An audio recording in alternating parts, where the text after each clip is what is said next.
Hello and welcome back to another week of Open Mic Night. So glad that you guys could join us this week. This week, hey, it's all about WWDC. We had the big announcement from Apple yesterday. It's going all week, but they gave their big keynote, so that's going to be primarily what we talk about. We'll throw in some extra stuff. So stick around. Let's talk some WWDC.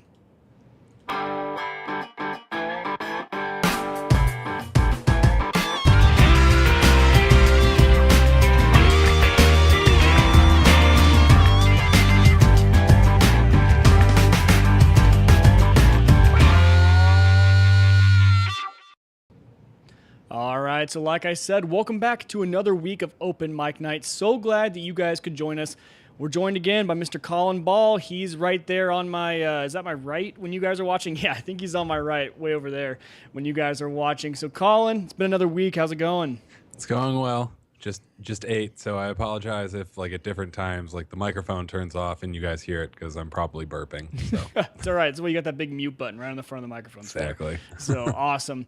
It's been a good week. We've had, obviously we have the big announcement, WWDC. We talked about it last week. You brought it to my attention last week that, WWDC is here. Like, dude, it's next week. So all of a sudden I was like, oh yeah, so next week's show. It makes it pretty easy on us though. We've got our whole show pretty much lined up for you, giving you the ins and outs. Now, the difference is if you guys, most time, when I have Apple, I subscribe to a lot of Apple podcasts and I see WWDC in the title and sometimes I don't even click on it because I don't need to hear my 9,000, whatever, my multitude of Apple WWDC recaps. But what you can count on us here to do is to be honest with you guys and tell you what matters, what doesn't, what's pretty bad, what's pretty good. We'll be honest and we'll say where Apple just, didn't meet the bar, didn't excite us in any way.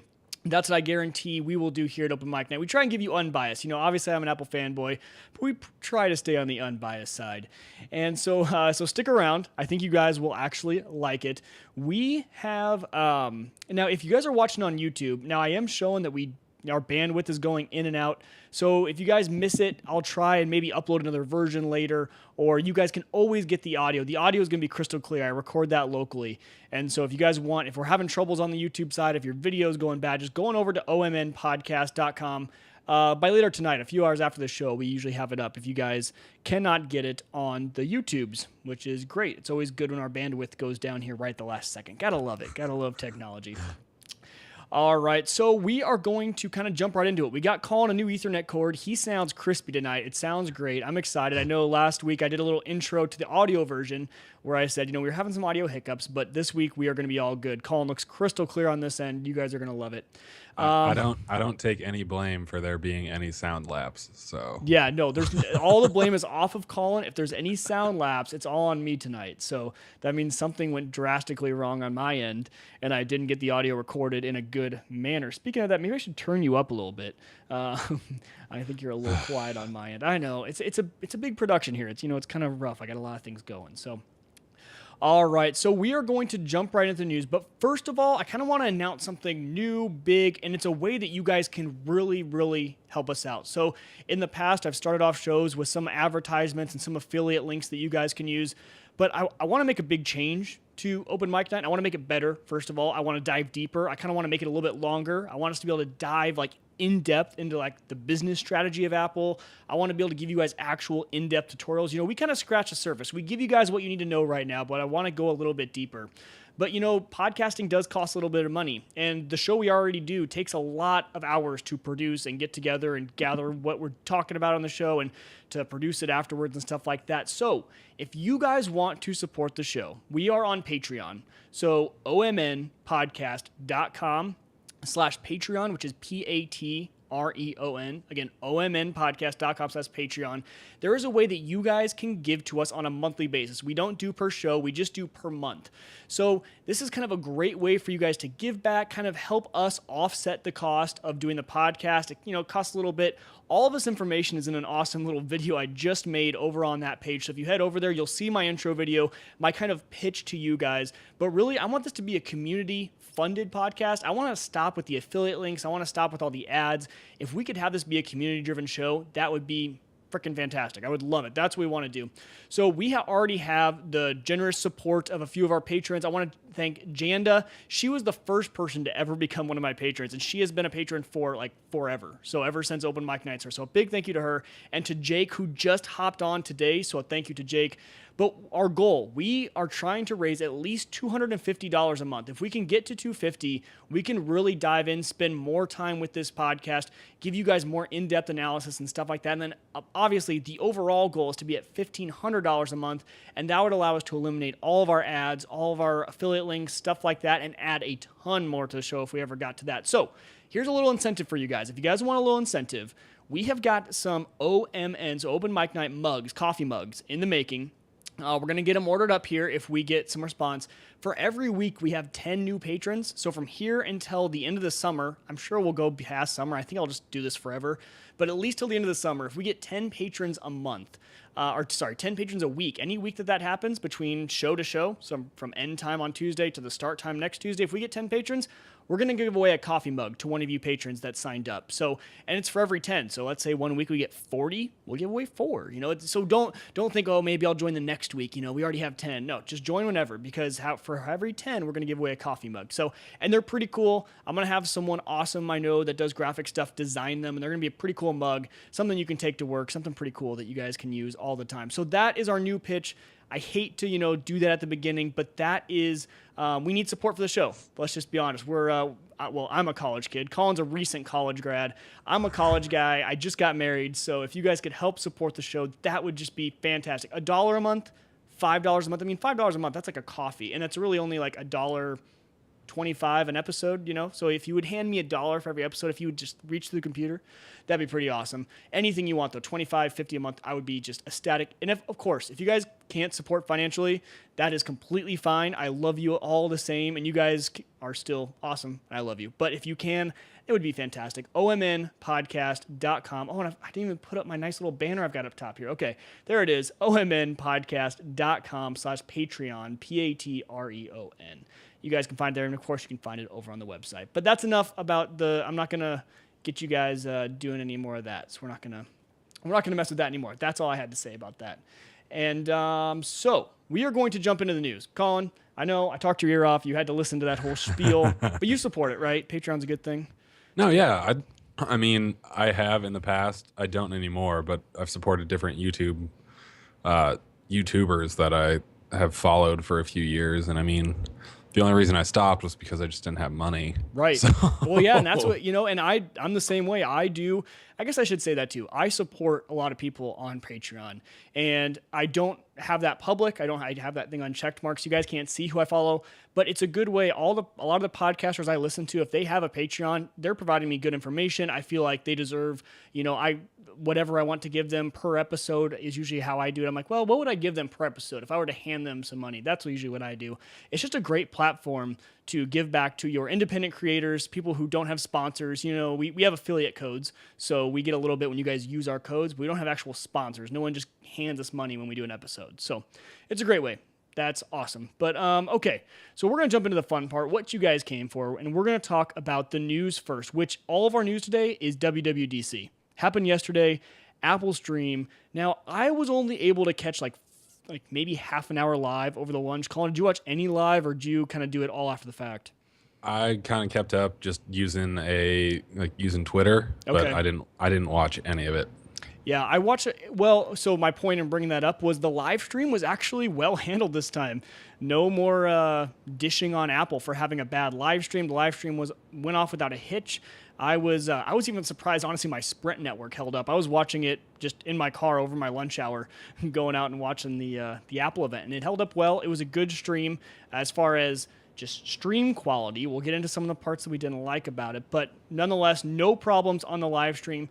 And this is one of those times where kind of the news people, if a lot of the big news sites, kind of nice because they don't have to send people. And I think Apple does this because it's a developer conference. They want their developers there. They don't want a bunch of news people in the place. Yes, they do. They want coverage on all the news stuff, but it's nice when they live stream. The people don't actually have to be at the event to be able to live tweet it, live blog it, whatever they do. It makes more room for developers. At least that's maybe what I would think. Colin, would you agree? Well, yeah, and I know that for WWDC, it's not, I don't even know if it's open to the press. They might have some passes, but for the most part, it's a lottery system. Because I Yeah. remember last year I looked it up and it was you put your name in and it's kind of luck of the draw. And I think they also have kind of a vetting system where they're like, is this person someone that we would want at the developer conference, or is it just a person that's not going to give anything back? Right. And the press that are there, usually they are developers because, like you said, they have to be. It's that lottery system. So sometimes they do get a few press people in there. But overall, I like when they live stream because it gives people like us a chance to watch, as well as, the average newscaster or anything like that. So that was good to see that they actually live streamed the event. And they have this new kind of system, and they've used it in the past a little bit, where they kind of have a blog under their live video. So as you're watching the video, Apple puts kind of their main highlights underneath, which is kind of nice for us who are watching, and especially if you're watching somewhere where you can't be fully attentive to it, because I can have it on the background at work, but if I ever miss anything, I can just kind of look back over and, okay, here's the highlights of what I missed. So overall, the stream quality was fantastic. But let's actually dive into what they talked about during the event. Colin, they started with El Capitan, which is going to be the new Mac OS 10 operating system. Good, bad? What do you think? I mean, I think it's good. It's really just building upon what Yosemite kind of put in place with a lot of the just kind of search feature updates, I guess is a big one, where the whole not dashboard. What's the word? Wow. Desktop? You had it written down. A spotlight. Oh, there it is. Yeah. Yeah, the like spotlight improvements, because I mean, with Yosemite adding the what you taught me, where it's the command spacebar where it brings up the spotlight search automatically. Like that whole thing, that's cool. But then, I mean, I was kind of in and out of what they were talking about when it came to that. But that's always something, at least recently, that I've kind of started doing more of, where instead of kind of searching through all my folders, I just do Spotlight, which is 10 times better than anything else.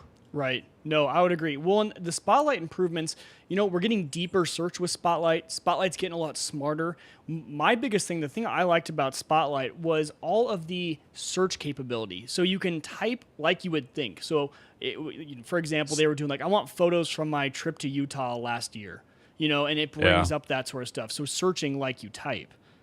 That's called semantic search, just saying. Boom. Keyword. Got our first keyword for those of you who are looking for those in the show.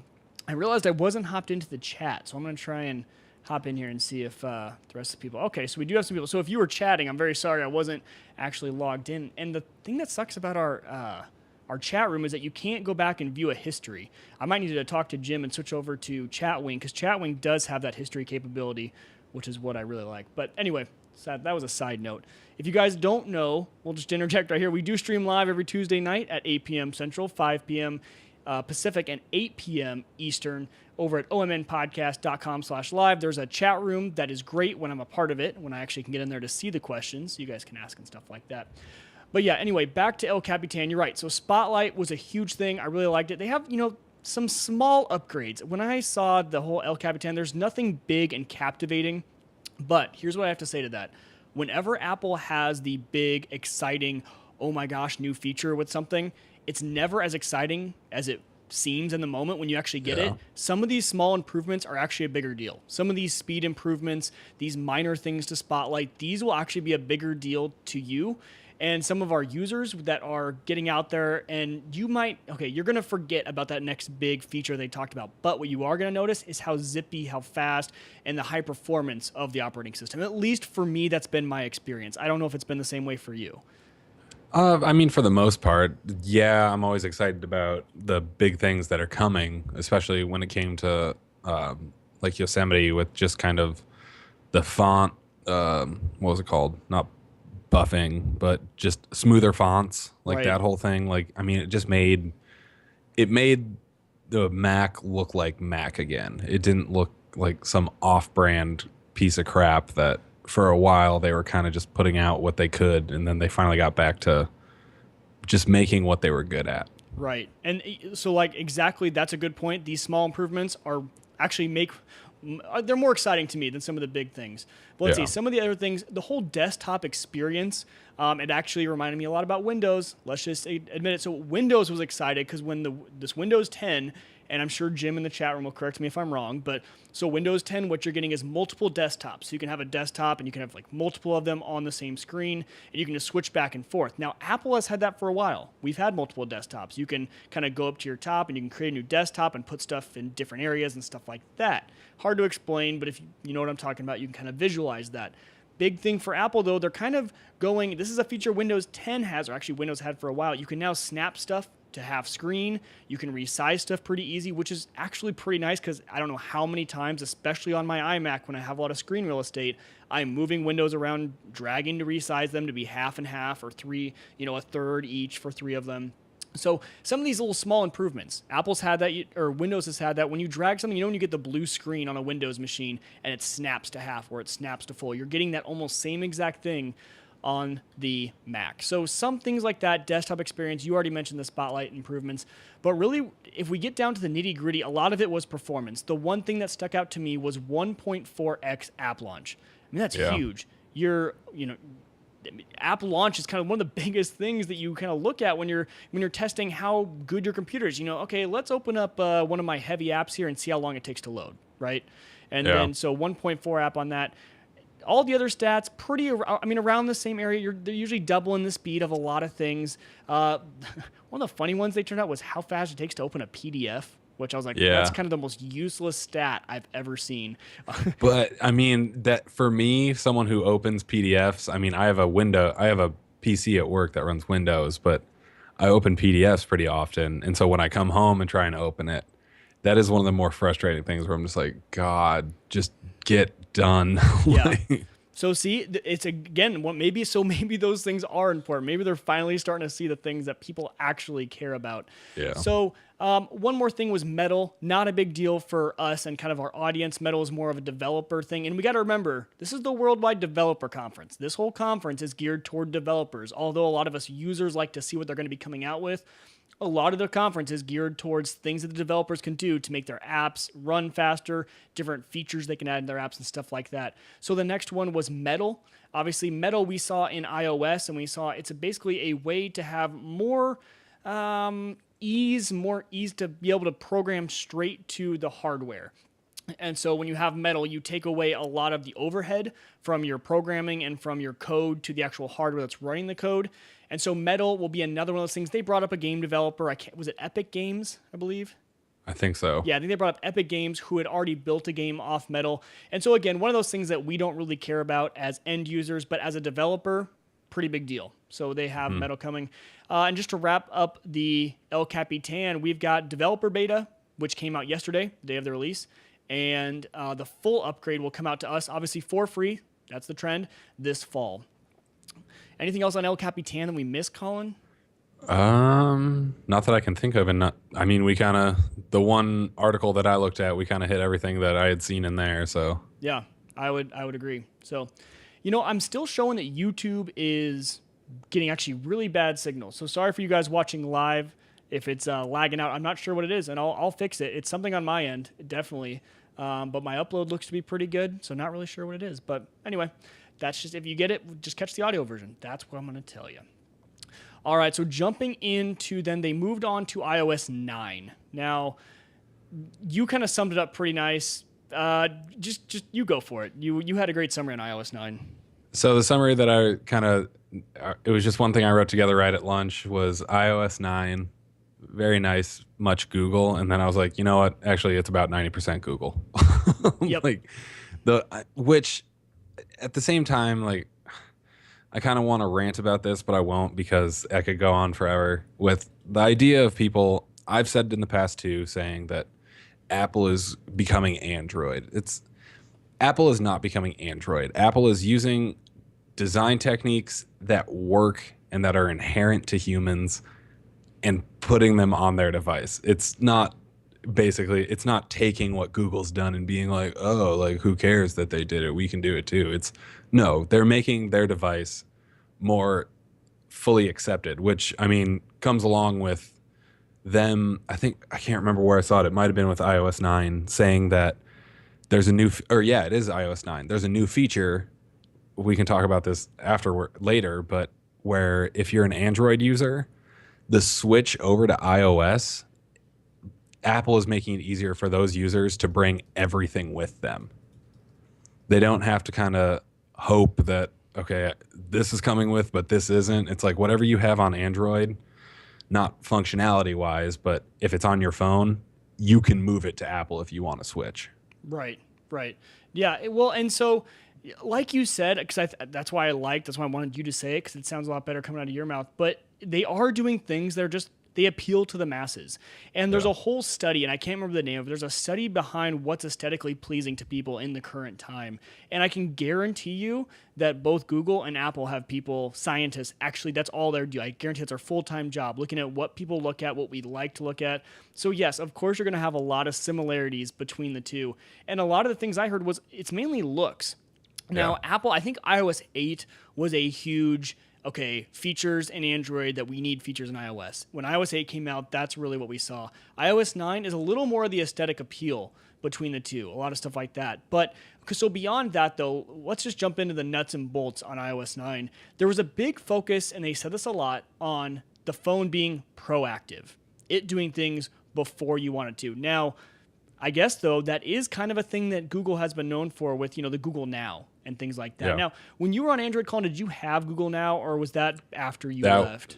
Google Now came, I think Google Now was out, but I had a phone that couldn't update to, I believe it was Ice Cream Sandwich when that came out. Okay. I couldn't update to that. It was either that or Jelly Bean. I couldn't update to one, and that was the one that ran Google Now. Okay.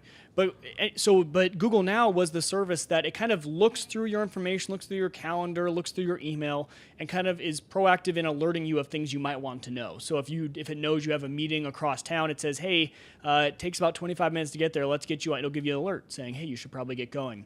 So Apple taking the proactive approach with a lot of this. And so with Siri, it was kind of a big thing with Siri. So Siri can kind of be a little bit more of an actual assistant and not so much as just like a task lady was what I call her. Like I can tell Siri to do things and she does it, whereas an assistant would kind of predict what I would want to do and do it for me. So she can look through things like your emails, your texts for events, and automatically add them to your calendar so you don't have to do that, which is something I would already do right now. I would get an email and say, add this to my calendar, but she already will do certain stuff like that. Things like when I wake up in the morning, my phone has learned that I like to work out, so as soon as you plug in your headphones, opening up music. Things like that that are more proactive, which I think will be nice. Colin, is it something that people will use, though? Do you think it'll actually be useful? I think it will be. Is one of the features, I've kind of read through some of this stuff, but not everything. Is one of the features that you can ask Siri to open apps? I think you can already do that. Really? Because I've tried. Maybe not. I've tried in the past, like just while I've been in my car, saying like Siri, open Spotify or something. Yeah. And then I'm always met with like, I can't do that. Oh, so maybe that is. Let's just do a live test here. I'll do it right now. Siri, open Pandora. Oh, she opened it. Oh. Yeah. Maybe that was something new that added in before. I must have tried it before 8 came out. Right. But she can do things like kind of in that same guard. But like I was saying, like when you get something, you can say, remind me to look at this when I get home. And then when you get home, it'll open straight into that app. So maybe that was kind of the direction of the article you're reading. So this more deeper search, this deeper integration. Whereas, so if I'm looking at a recipe, let's say I'm in Paprika, which is the app that I use, and you can tell Siri right there, hey, remind me to look at this later today. And when she opens up that reminder, she'll actually take me to exactly where I was in that app. She doesn't just open the app, she opens exactly where I was. So a lot of deeper search, a lot of deeper integration, which is nice. I think it's something that we'll all kind of use. And the earbud thing into the phone, kind of nice. Obviously I don't work out every morning, but I do get into my car every morning and I do fire up podcasts every single time I get into my car. So maybe if she knows to just open my podcast app and start playing the most recent podcast that I had playing, that would be kind of nice. It saves one less step, which is kind of cool. I would actually really like that, plugging my headphones in and just going straight to music. There you go. So see, maybe it would be good for you in that regard. And apparently it's going to actually open up like a playlist that would be good for running. Not just open up your music, but open up something that it knows, hey, he listens to this sort of stuff when he runs. Maybe I'll play maybe I'll play one of his playlists or something like that. That's kind of fun. I'll retouch on that idea in a little bit when we talk about our picks of the week. Okay. Because that makes me think of A lot of possibilities. Yep. Perfect. All right. So just some stats. So they talked that Siri, which this surprised me. So I kind of think of myself as a mid-level Siri user. I use her maybe once or twice a day, which I actually think compared to the normal users quite a bit. But they did say that Siri takes over 1 billion requests a week, which that's a lot more than I would have thought she would take. And now, obviously, I haven't done the math on dividing that out into how many iPhones are in circulation right now and how many active iPhones they have. But still, 1 billion a week is quite a bit of requests. So you think a lot of people are at least maybe using Siri once or twice and stuff like that. Some other stuff just from iOS 9, there wasn't much else. ApplePay is available in the UK come July. They added a new Notes app, which is kind of nice. So this Notes app is almost like a whiteboard. Colin, did you like the Notes app? Did you like what you saw? No, I really did. It was kind of a mix of Evernote. I can't remember what the one is called, where you could take a picture of something and draw on that picture and send it as basically a PDF file. But no, when I saw that came out, I mean, you can do to-do lists that you can actually check things off. It's not just it's no longer just an app that opens up and you type things into it and that's it. Right. So this is actually pretty nice, and it's kind of a dig. I guess they're doing a lot later. But when Samsung had hey, you can take a picture and then draw on it. So Apple now integrating that into Notes, and the Notes sync across iCloud, meaning that when you do this on your phone, shows up on the computer. Kind of nice, especially for me when I'm doing show notes and stuff like that. If I want to take a picture of something I see, which happens a lot, and then I could draw on it, and then it syncs across, and I have it when I'm doing my show. Jim in the chat room says, so on that proactive thing, he says, also when I got in the car, if it could open Waze, that would be nice. So beyond maybe music, but like things that you actually use when you're doing that. So maybe when you're driving, you use Waze. When you're running, if it opens the Nike app or Runkeeper, whatever you would use. Yeah. Doing actually more than just playing music. I think the proactive thing could actually be a good idea. So good thought there from Jim on going beyond actually just the music. It'd be kind of nice. Let's see here. Okay, so Maps. Not even going to talk about that much. They got transit. Maps. Okay, let's just say Maps has actually maybe even kind of tried to get close to Google. Still, I will never use Apple Maps. Nope. But if you guys want to know, they do have mass transit directions now if you are Apple Maps users. But I would highly suggest, this is where we're honest about things, Apple Maps is awful, horrible, takes me to the wrong location, doesn't even have things in there. It's just plain awful. I'll just say it. So use Google Maps or use Waze. Use one of the other ones. Just don't even use Apple Maps. So I don't even want to cover it. There's a rant. There's my rant, one of the many we had from this show. And I think the biggest rant is coming later when we start talking about maybe some of the music, hint. But so one final thing, or actually two final things, News app coming to iOS, meaning they're kind of having their own curated news pretty much. So there's a term, it's called being Sherlocked. And I guess when Siri said, hey, what song is this? And she can tell you, that pretty much Sherlocked Shazam. When it's because now that app is now useless. News is attempting to Sherlock the app Flipboard. I'm pretty sure, because the Flipboard just pulls in beautifully from other apps. Colin, you agree? That's exactly what it's trying to do, and everyone went after it yesterday on Twitter. Everyone's like, "Oh, Apple just came out with Flipboard. That's weird." Yeah, yeah, I agree. And for a lot of those things, I'm still going to use Flipboard. I trust Flipboard. They've been around a lot longer. I guarantee the experience is going to be better. Yeah. I mean, I'll give News a shot, but I honestly dislike it when Apple takes away something where we already have a really good third-party app and they kind of integrate it into their own. Sometimes it works out, but honestly, just let those developers do what they do best. And so usually I don't like to see them do something like this. And I honestly feel bad for apps like Flipboard because a lot of the everyday users will start using News. Well, and my thing is the fact that they have these apps on the App Store, and Flipboard, I'm sure multiple times has probably been the Apple app of the week. Yeah. So true. Yeah. So they promote them, they get them all up. Yeah. And then they just take it. We're gonna pull the rug really quick because you made a great app, and we think we can make one that's subpar, but people will still use it. Right. Which not really sure what the play is for Apple there. I mean, I think honestly, you do more harm than good by one of their biggest parts of WWDC was talking about how awesome their developers are and how much money they've paid out to their developers and how their developers make them who they are. Okay, well, you took one of the most popular apps on your iPad and just took the idea and ran with it on your own. So Yeah. obviously you can tell where I'm at with this whole thing. Not to say that News is going to be a bad app. I'm not saying that. News will actually probably be a pretty nice app to use. It'll probably look great, but the whole concept behind them Sherlocking another one of their top apps that, like you said, I didn't even think about that. They have promoted them. It's been the app of the week. It's been the editor's choice. Yeah. It's been all that stuff. And then they go and just tear it right out of the rug. Okay, Kind of crazy. One other thing. Passbook, it's now called Wallet. Oh, yeah. One of those awesome changes. Yeah, I saw that and I was like, oh, Google is back on iOS again? Like, Right. I mean, Passbook. Yeah, Is that the only reason they did it, do you think? To be like... I mean, I don't think they did it. I think they named it Wallet because of the fact that you're putting your cards into it. Right. But at the same time, I feel like Apple could have come up with something better than, like, I don't know. I mean, I guess everyone just calls, I mean, it's a wallet. That's exactly what it is. That it's by and large and cut and dry. It's Right. a wallet. Well, and I understand that their name was wrong already because when they first came out with Passbook, ApplePay wasn't around. So Passbook was your thing that you put your MLB tickets in. Well, there was like three things that worked with it. MLB tickets, flight tickets, stuff like that. So a Passbook made sense. So I understand now with ApplePay, Passbook didn't make as much sense. But I don't know. I don't know if you go straight for wallet. That's kind of a straight play. But I guess maybe you do. Maybe you are Apple and you say, hey, we have the better option.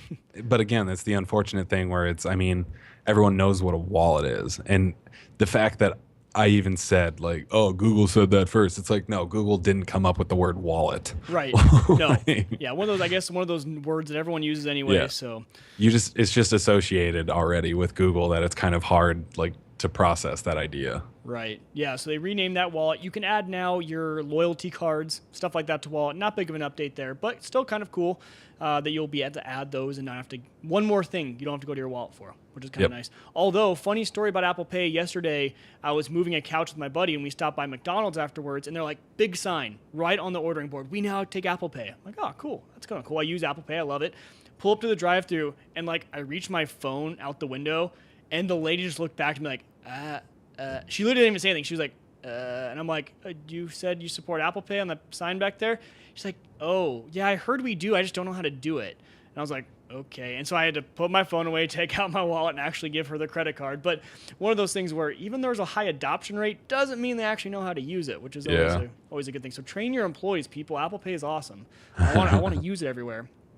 One final update to iOS 9 for the iPad. So iPad gets, first of all, split screen, meaning you can use multiple apps, a swipe in feature. You can swipe in other apps. So while you're watching a video, you can be texting, stuff like that. Picture in picture, meaning if I'm watching the example they gave, I'm watching a game on ESPN, which this happens to me a lot, and then I get a text or something like that. If I switch the app, it actually brings down the video and puts it in like a picture in picture mode, which is kind of nice. And then also they upgraded the keyboard. Now this was one of those hidden awesome updates by Apple. One of those small things that I said that I really like that most people might not pay attention to. But the new keyboard, pretty much if you hold two fingers onto the keyboard, it becomes like a trackpad. You can almost move around. You can move your cursor to all different locations. And it's almost like having a mouse on your iPad. What they were saying was that they know a lot of people use iPads almost like a laptop. And so the whole, selecting where you want to put text is awful right now in iOS. So they made it a lot easier on the iPad, which was kind of cool. Again, one of those updates I think was actually a smaller one, but is actually going to be a pretty big deal. Did you like that, or did you see that at all? I mean, I saw it. I was trying to read about it earlier, and then I just kept getting distracted. Oh, yeah. So I just stopped. Well, it was one of those small things. Not many people even reported on it, on the new keyboard change, but I think it's one of those big deals. It's kind of nice. So that is pretty much it for iOS 9. So some big updates. Again, another one of these things where there are small updates that might actually be big. We'll see. Again, iOS 9, one of those things where beta release came out yesterday, and the full release to all of us will be, again, in the fall, following traditional Apple scheduling, at least for the past few years. We'll get this when the new iPhone comes out in the fall, and that is when we will see iOS 9. One small update that we want to mention. I know none of us are developers here, but in case any of you guys are, Swift is the new programming language that they released last year. It's for game developers, app developers, and stuff like that. People loved it. Huge adoption rate. I'm not a developer, but apparently it's a very easy to use, easy to learn coding language, and they are going open source, which probably got the biggest round of applause in the entire presentation. Mainly, you have a room full of developers. Yeah, I would assume so. And so they said they want Swift to be the language that everyone uses. They think it's a language that everyone can use for web development, for absolutely anything, and that's why they went open source. And they'll have the compiler and everything done by the end of the year. So by the end of the year, you developers out there, even if you don't develop for Apple, will have a new language option at your disposal, rather, and Swift might be big. Colin, you work with a few developers. Any of them, have they ever talked about Swift? Do they use it yet? I guess you guys aren't really big Apple developers, so it wouldn't be probably a big thing. Yeah, we don't develop any apps or anything specifically for iOS or Android. It's more web-based than it is. Okay. So maybe December, this could be a bigger deal for your web developers, things like that. Maybe something that they might look into. Yeah. All right, moving right on into the Apple Watch. Again, Apple Watch, a lot of announcements for developers. Developer conference, hello. Okay, so the biggest thing is that they are having native apps now. Developers can write straight to the Apple Watch. It's not like this whole thing where there's a companion app and it kicks data over to the Apple Watch. Biggest complaint right now with the Apple Watch is that it's slow and sluggish. That is because it's using the iPhone as the kind of the main processor and using it all there, and then it's sending over all the data to the Apple Watch. So it takes a little bit to transfer all that stuff. So now you're going to be able to develop natively for the Apple Watch.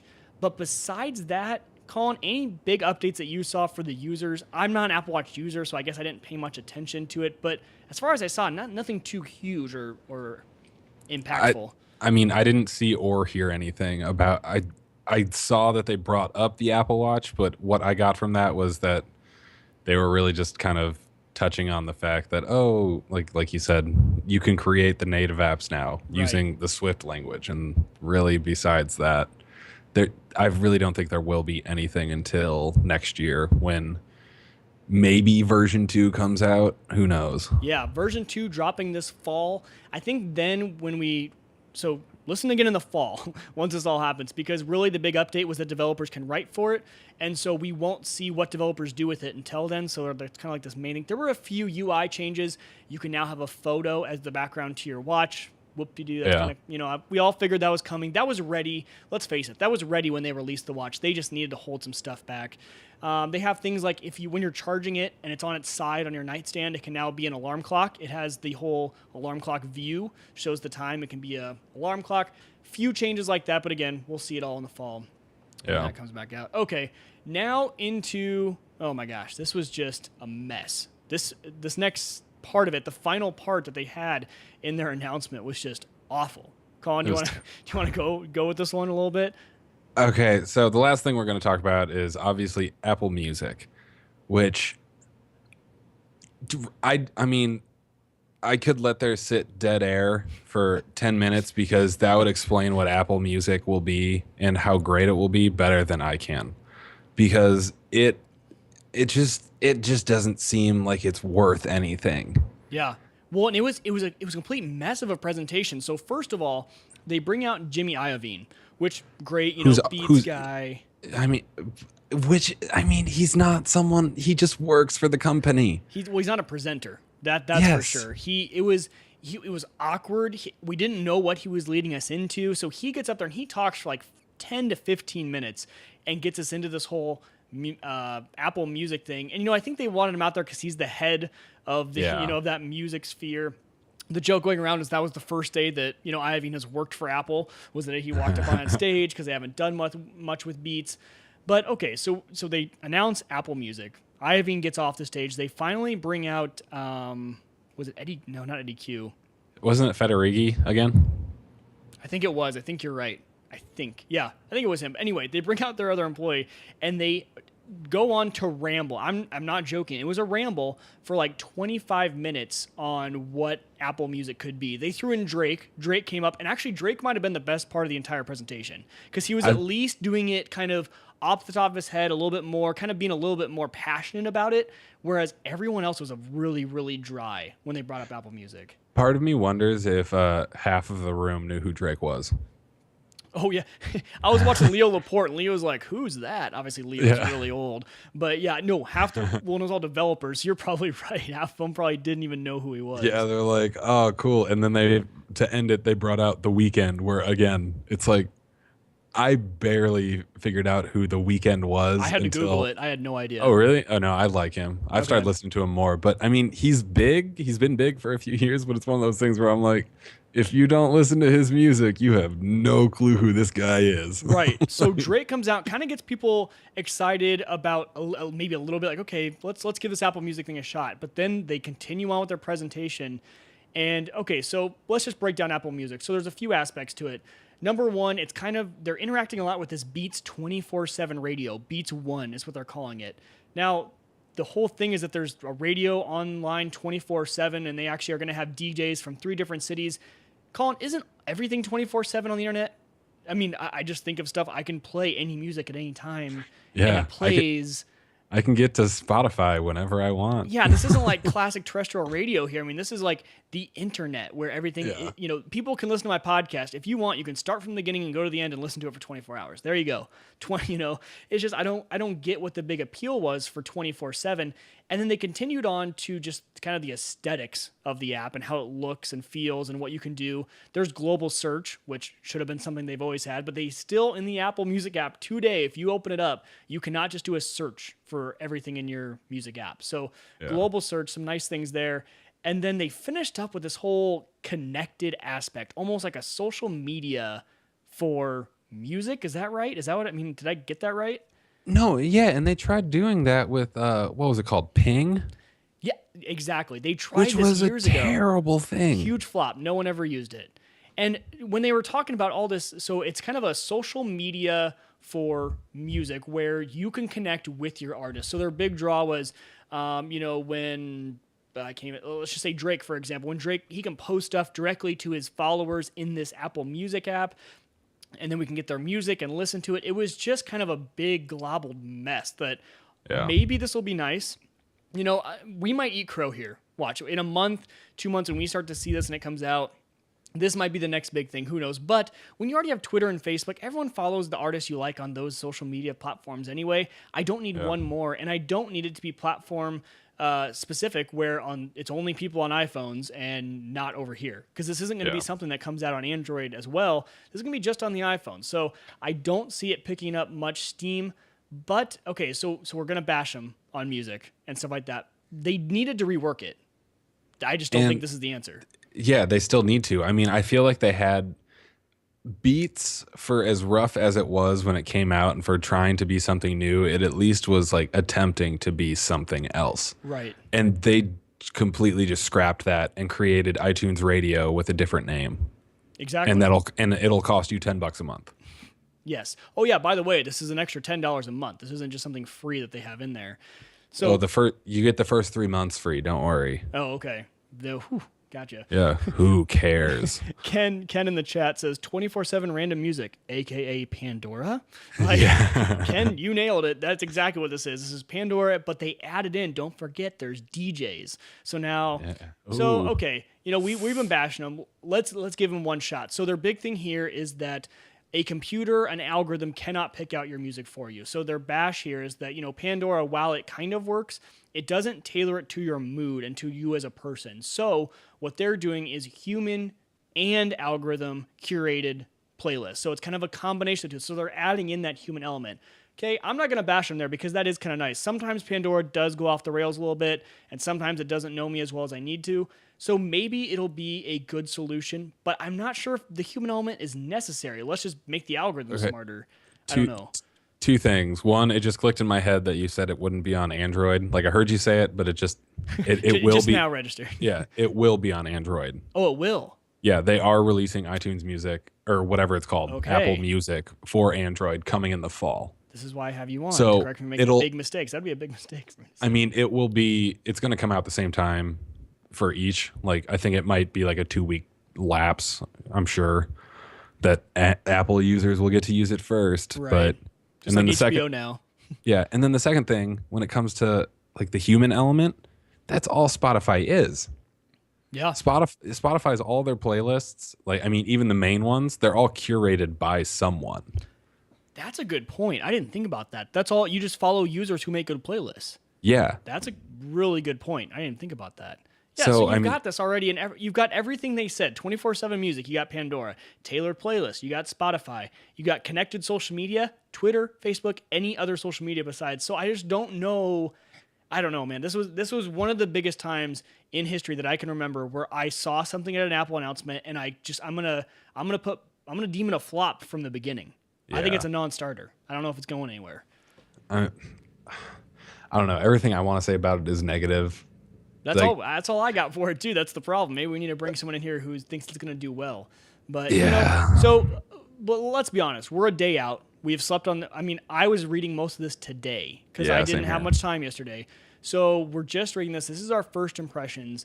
Maybe let's give it a week or two and revisit this whole Apple Music thing as people start to talk about it, and as we actually see more of the developer conference come out and what they talk about, we might see this as we might see some highlights, some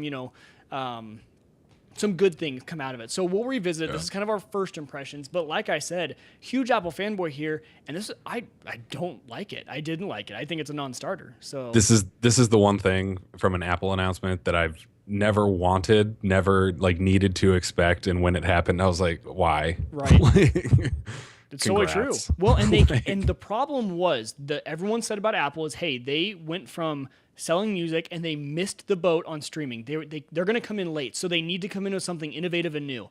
And I don't think they did. We just listed all the alternatives to everything they talked about. Yeah. And most of the presentation was on the UI and how pretty it looks and how easy it is to access your music. And that all doesn't matter. I just want to be able to access the music. I want to be able to access, like, I want the music that I want. And if that app has it, great. If Spotify, most likely will have it. Amazon Music, even if that gets better, maybe I'll try that out. There's a lot of different options. So we'll see. I think Jim's just pulling my chain, but Jim's in the chat room saying, I think it'll do awesome. Jim's always around. Yeah, gosh, Jim. Jim says it'll do awesome. All right, so we're holding Jim to that. So in a couple of months, when it is a flop, we can all point to Jim and say, see, no, I don't know if he's serious or not, but some people might. So Jim, if you're serious, good. I hope some people are positive about this. Obviously, Apple thinks it'll do well, but honestly, Apple's got enough money that if this is a flop, it could be another Ping, and it wouldn't matter because this is exactly kind of like Ping it was in the past. So. Yeah.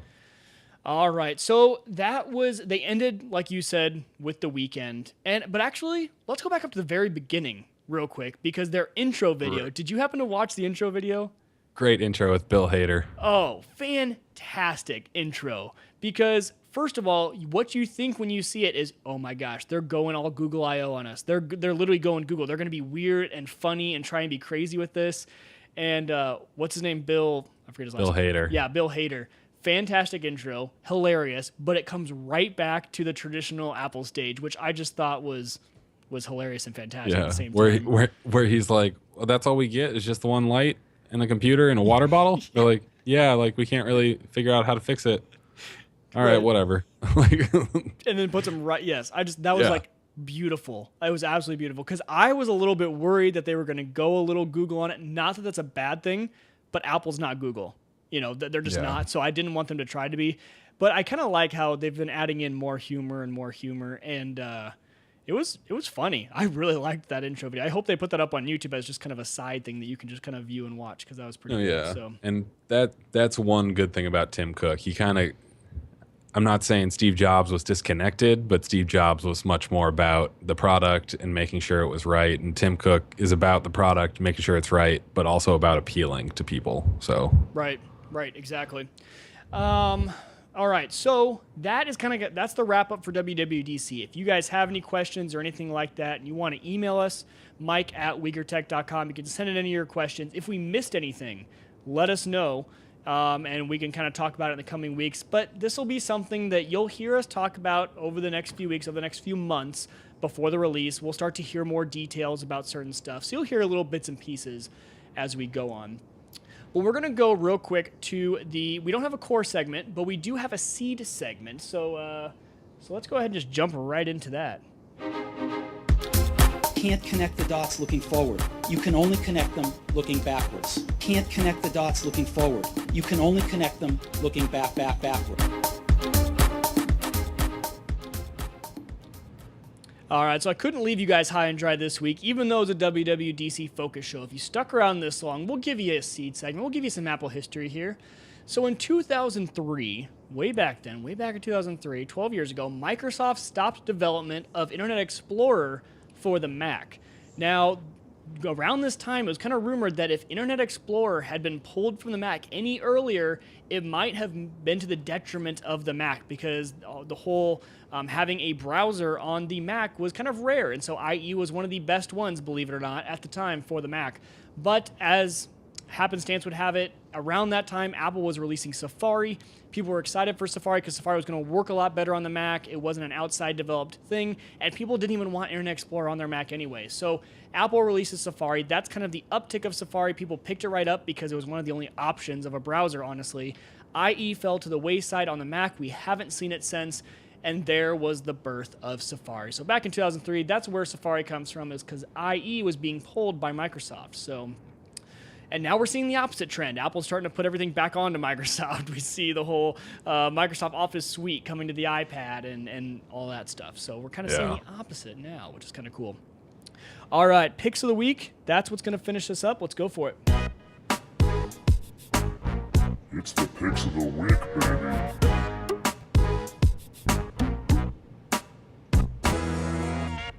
All right, picks of the week, the time where we tell you stuff that we are using in our life and we think that you guys could use too.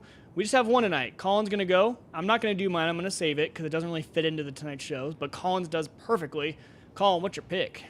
My pick, it is an app that's been out for a long while, and we've also touched on it tonight, but Spotify, with their recent update where they have two new things, where they have the Now section, which kind of gives you basically the browsing section that you would see on the desktop with just the different playlists that are kind of popular at that time of the day.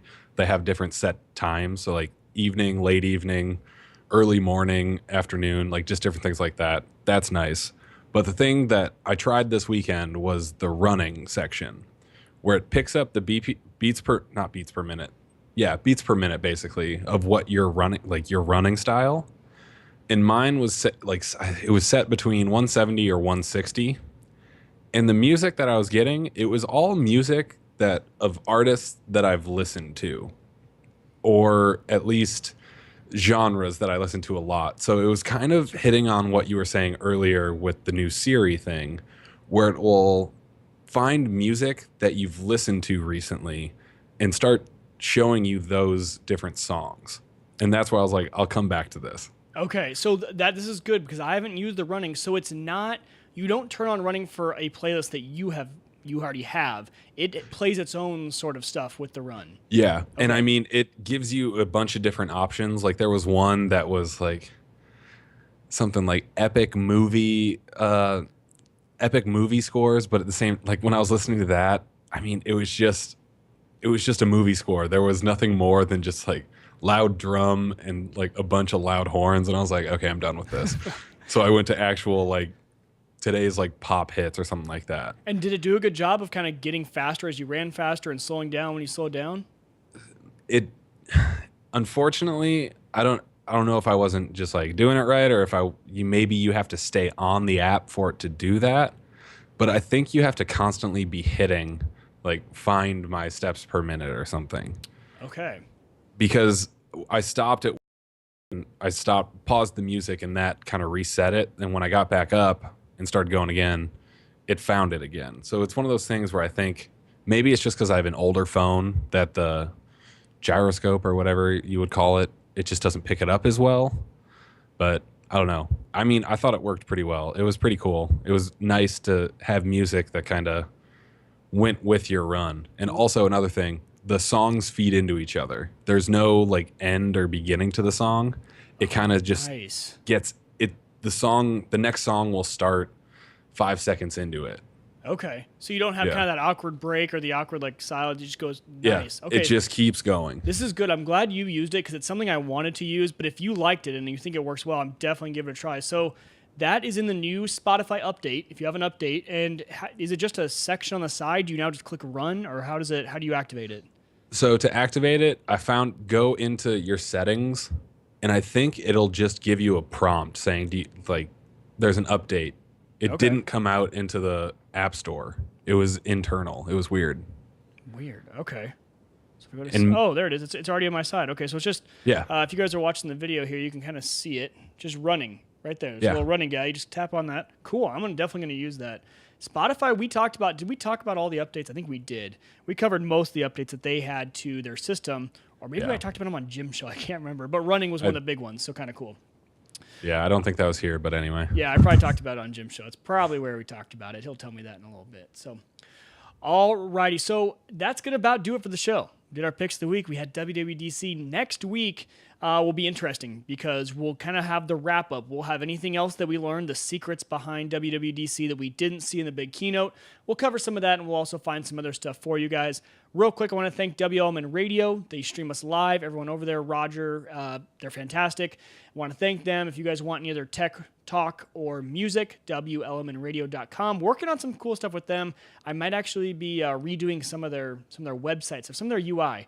So their back end's great, their content's great, and we're gonna kind of work on their front end, which is kind of cool, kind of fun. So doing some work over there, but otherwise they're fantastic. Gotta check out WLMNradio.com.